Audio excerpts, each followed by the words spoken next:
غصہ کی مقدار بات میں اتنی ہی ہونی چاہیے جتنی آٹے میں نمک۔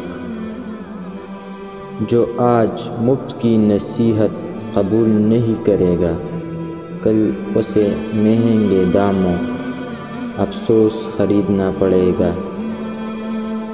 جاہل کی زندگی اور عاقل کی موت پر دنیا ہمیشہ آنسو بہاتی ہے۔ انسان ایک ایسا پرندہ ہے جو بے پر ہونے کے باوجود پرواز رکھتا ہے۔ بہت سے نقصانات انسان کو اس وجہ سے پہنچتے ہیں کہ وہ لوگوں سے مشورہ نہیں لیتا۔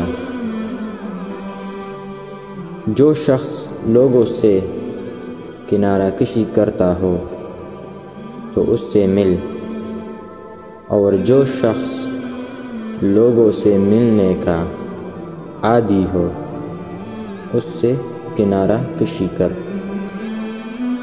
اگر دنیا میں رہنا ہے تو کسی کو اپنا راز مت بتاؤ۔